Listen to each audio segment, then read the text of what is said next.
अस्सलाम वालेकुम students previous lecture में हमने डायरेक्ट सम की डेफिनेशन को पढ़ा, उससे रिलेटेड थ्योरम को किया। आज के वीडियो लेक्चर में हम डायरेक्ट सम की एक एग्जांपल करेंगे कि अगर हमारे पास कोई एग्जांपल आ जाती है, कोई क्वेश्चन आ जाता है कि इसको डायरेक्ट सम प्रूव करें तो हम कैसे प्रूव करेंगे। स्टूडेंट्स सबसे पहले जो आपने बात याद रखनी है, अगर डेफिनेशन के अकॉर्डिंग जो हम थ्योरम भी प्रूव कर चुके हैं, तो डायरेक्ट सम जब भी आपने प्रूव करना है तो आपने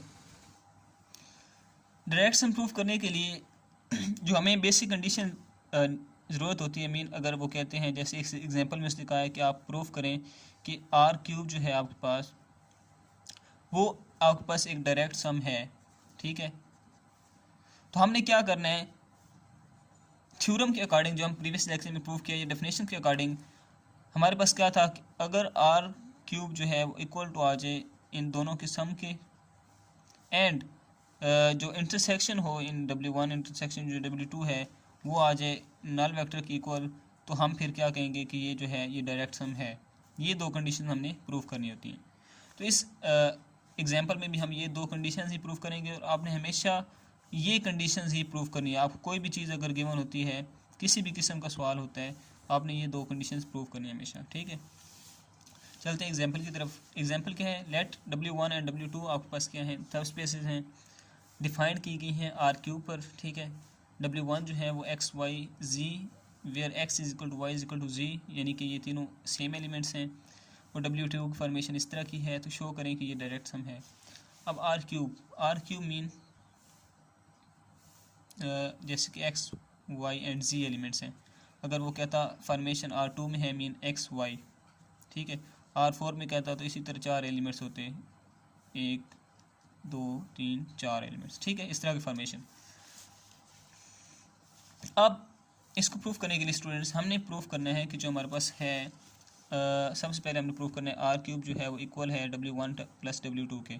अब ये चीज़ प्रूफ करने के लिए हम क्या करते थे स्टूडेंट्स, हम प्रूफ करते थे कि ये जो आर क्यूब है ये सबसेट है W1 प्लस W2 का, सेम जो W1 प्लस W2 है ये सबसेट है आर क्यूब का।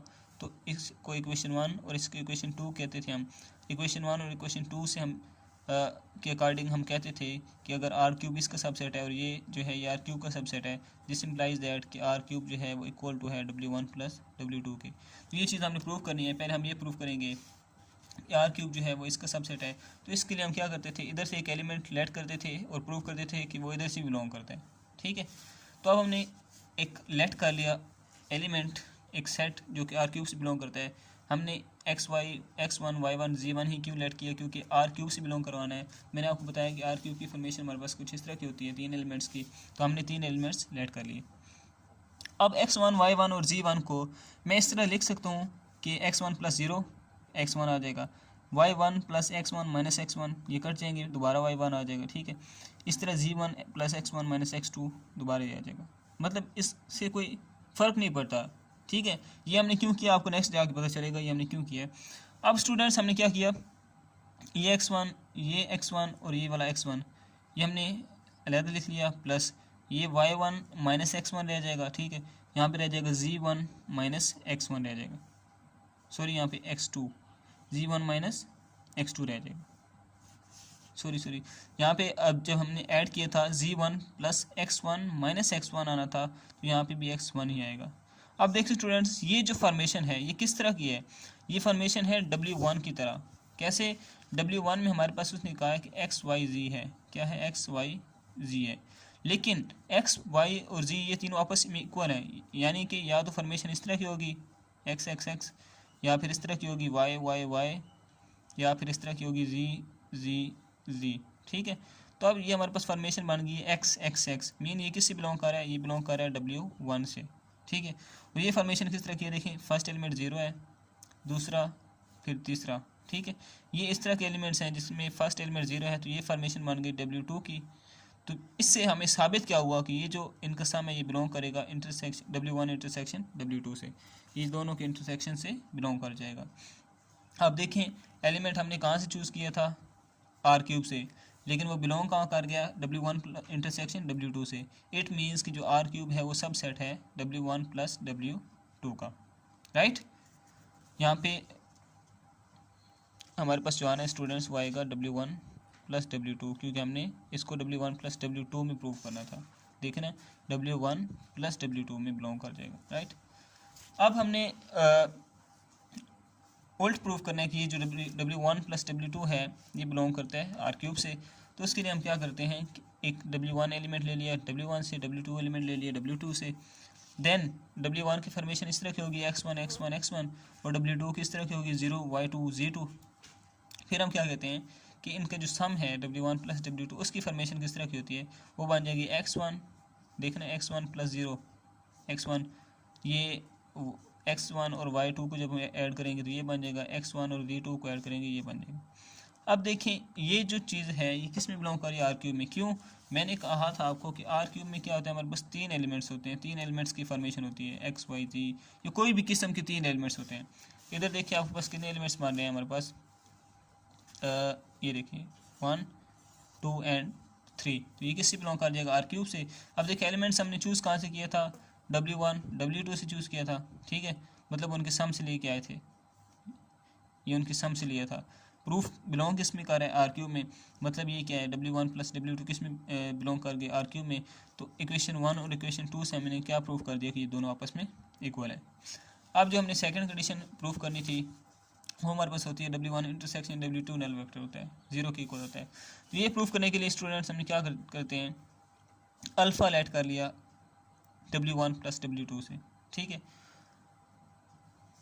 हम कहते हैं कि ये जो W1 W2 है ये एम्प्टी नहीं है, इनमें कोई ना कोई अल्फ़ा एलिमेंट बिलोंग करता है, ठीक है। अल्फ़ा W1 इंटरसेक्शन W2 में बिलोंग कर रहा है, इट्स मीन्स कि अल्फ़ा जो है वो बिलोंग करेगा W1 में भी, और अल्फ़ा बिलोंग करेगा W2 से भी बिलोंग करेगा, ठीक है। अगर ये W1 से बिलोंग करता है तो इसकी फॉर्मेशन कुछ इस तरह से होगी, x1 x1 x1, सेम मतलब फॉर्मेशन होगी, ठीक है, सेम एलिमेंट्स होंगे। और अगर ये हमारे पास W2 से बिलोंग करता है तो इसकी फॉर्मेशन कुछ इस तरह होगी, 0 y z। तो हमने इस तरह की फॉर्मेशन बना दी कि अगर अल्फ़ा W1 से बिलोंग करता है तो इस तरह के एलिमेंट्स होंगे, अगर अल्फ़ा W2 से बिलोंग करता है तो इस तरह के एलिमेंट्स होंगे, ठीक है। अब इनकी लेफ्ट साइड्स क्या हैं, आपस में सेम है, तो राइट साइड भी आपस में क्या होंगी, इक्वल होंगी, इक्वल लिख लिया। यहाँ से x equal to 0, x equal to y और x इक्वल टू z आ गया, लिख लिया। अब देखिए only possible if x equal to 0, हमने क्या कहा कि x इक्वल टू 0 है, ठीक है, और y is equal to x. Y is equal to x कब आएगा, या z is equal to x कब आएगा, जब हमारे पास x 0 होगा। कैसे, देखिए ना, x का आंसर हमने कह दिया हमारे पास 0 है, ठीक है। अब हम कहते हैं जो y है वो x की इक्वल है। y x की इक्वल कब होगा, जब ये x 0 हो जाएगा, अगर x 0 पुट करें 0। अब ये देखिए ये और ये आपस में क्या हो गया, इक्वल होगा। इस तरह जब z is equal to x है, अब z में x की जगह 0 पुट करेंगे तो z जो है वो इसकी इक्वल आ जाएगा, ठीक है।